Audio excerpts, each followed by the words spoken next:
Nah, jangan-jangan empati yang kita maksud empati itu adalah apa?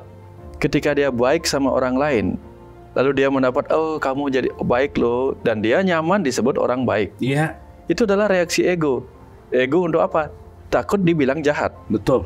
Tapi kalau empati datang dari jiwa, benar-benar dari jiwa, dia tahu kapan harus mengatakan yes, kapan mengatakan no.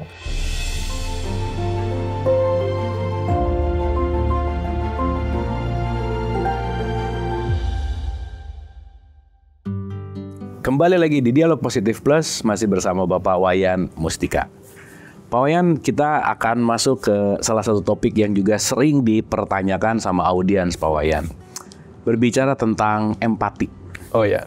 Saya tuh punya rumus gini, Pak Wayan, bahwa orang jahat itu no keluar tapi yes ke dalam. Artinya mau orang lain rugi, yang penting saya untung, itu jahat gitu. Tapi naik satu level jadi orang baik. Nah, orang baik itu kadang-kadang gini, Pak Wayan, berempati berlebihan, sehingga kadang-kadang yes keluar, tapi no buat dirinya gitu.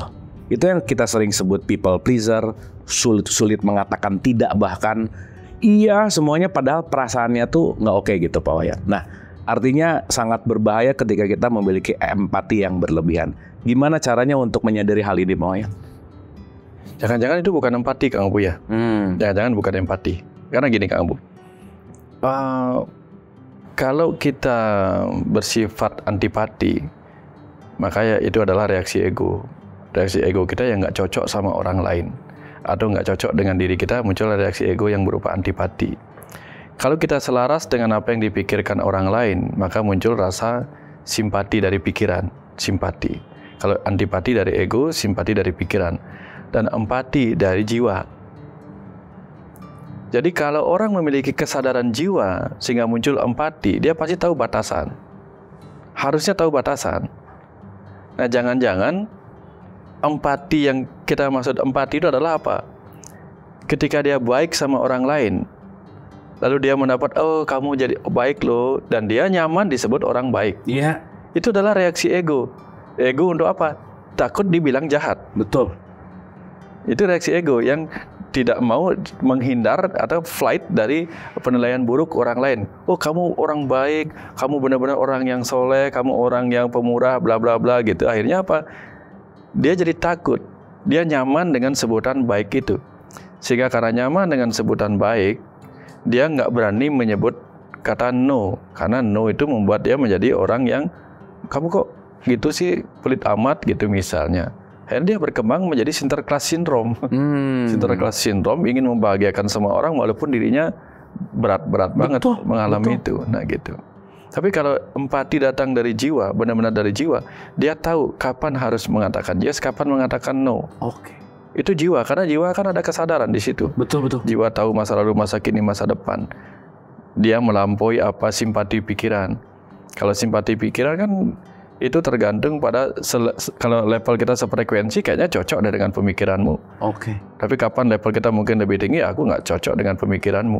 Yang tadinya cocok, karena ternyata nggak cocok lagi, nggak simpati. Tapi kalau empati itu dia nggak pakai perhitungan apa-apa, dia pakai feeling terhadap, Tapi yang namanya empati jiwa itu dia bisa hilang, kamu hilang dalam arti hilang dorongan untuk bereaksi kalau pakai jiwa. Karena misalnya itu begini, Kang Abu ya. Saya sering menemukan orang yang saya mengalami empati terhadap penderitaannya. Tapi di sisi lain, bisikan jiwa saya mengatakan, tapi saya nggak bisa ngapa-ngapain karena dia harus mengalami itu. Itu contoh. Nah, itu contoh. Jadi saya nggak bisa nolongin.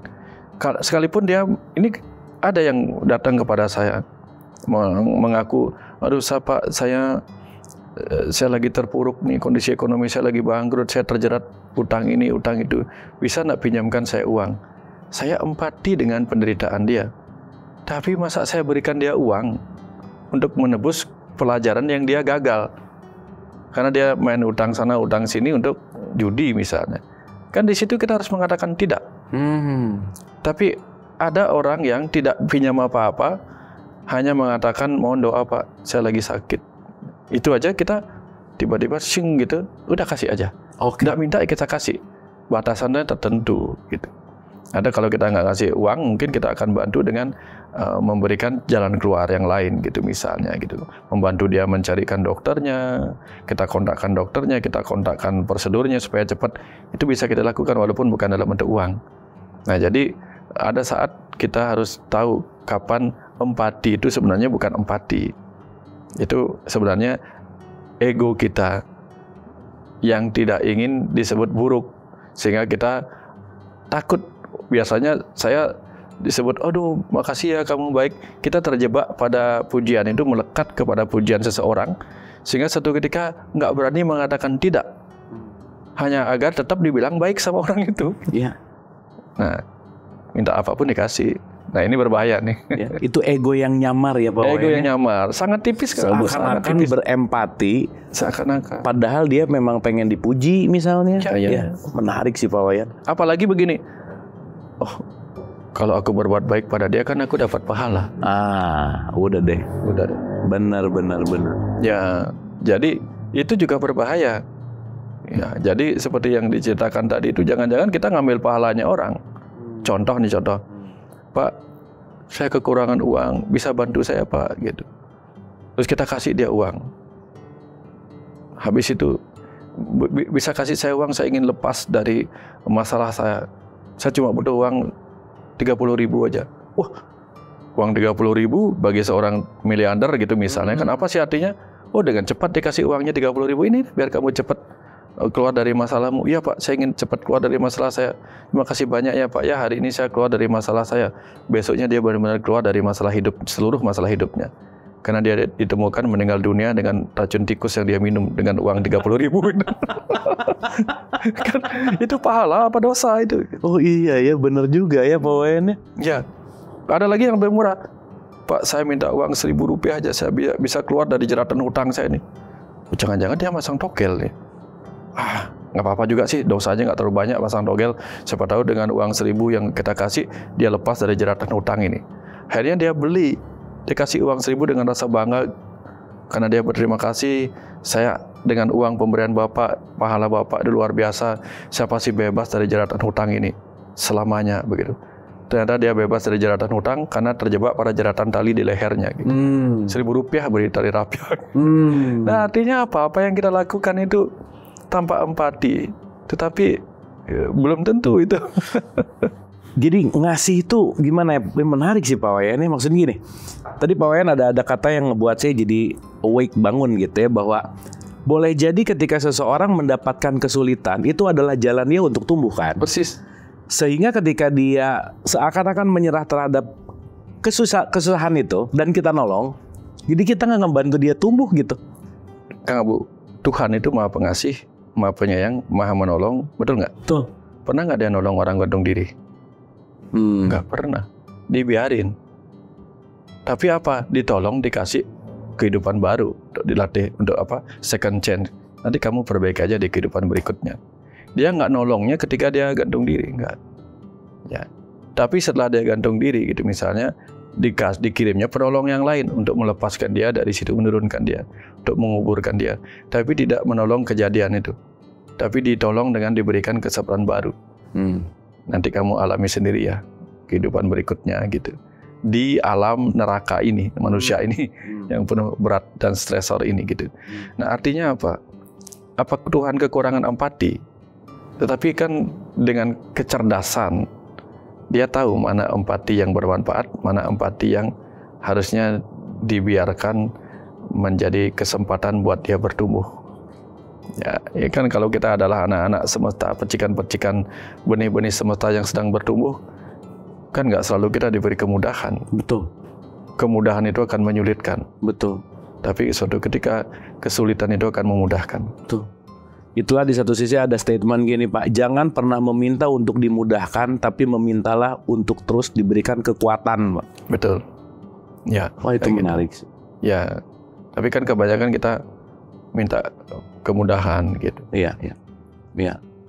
Karena kenapa saya berani mengatakan kita selalu meminta kemudahan, karena dalam setiap doanya mudah-mudahan. Pengen mudah melulu gitu. Mudah-mudahan. Tapi itu udah jadi stereotip sih Pak Wayan. Tapi ini Pak Wayan kan perlu dilatih ya. Antara gini Pak, empati dari jiwa bahwa ini tolong nggak ya? Karena ya kalau kita bicara dalam wawasan yang lebih luas ya, karena jangan-jangan saya salah nolong dalam artian justru malah tidak mendidik, justru malah tidak membawa bertumbuhan, justru malah dia menutup lah ya pintu pendidikan dia. Gimana sih Pak ngebedain empati jiwa kita agar ini layak aku tolong atau tidak gitu? Nah, ketika kita bertanya ini layak ditolong apa enggak, itu sudah masuk ke pikiran. Oke. Tapi setelah kita menolong lalu berpikir, ini bisa bahaya, ini bisa begini, itu ego. Tapi yang disebut empati yang datang dari jiwa itu biasanya kita langsung deng gitu aja. Pingin nolong aja itu. Nggak ada mikir apa-apa, udah gitu. Selesai di situ. Pingin kasih, udah kasih, selesai. Ya. Kadang-kadang nggak ada reason ya Pak ya? Nggak ada reason. Oke. Tanpa kita merasa, oh aku sudah melakukan kebaikan, aku merasa simpati, gini, dan tidak usah. Kadang kita cuman kok kepingin nolong, udah kasih uang, pergi. Saya biasanya gitu Kang Abu. Kalau lagi pingin nolong di orang, ini kayaknya kok ada feeling gini, udah kasih uang, pergi. Saya nggak ngomong, saya nggak ngapa-ngapain, pergi aja udah. Saya melupakan itu udah. Nggak ada ngurus lagi dia jadi apa, itu nggak merasa itu pahala apa-apa, nggak kebaikan, nggak. Nolong aja udah kasih. Bahkan tidak menyebut itu nolong, hanya ngasih aja. Ketika kita menyebut itu menolong, wah, menolong sama dengan kebaikan. Kebaikan sama dengan pahala. Kalau udah ngasih, ya udah, selesai gitu. Iya. Ya, terima, kasih, dah selesai. Tapi Pak, ada hal adiksi yang namanya kecanduan pujian Pak. Ya. Bisa jadi orang menolong karena dia hari ini belum dipuji Pak. Betul. Nolong lah, kenapa kok belum dipuji gitu. Ini dia memang kecanduan itu. Bukan hanya pujian dari luar kan, memuji diri sendiri. Wah, hari ini aku sudah berbuat baik. Itu kan memuji diri sendiri. Jadi ada sesuatu.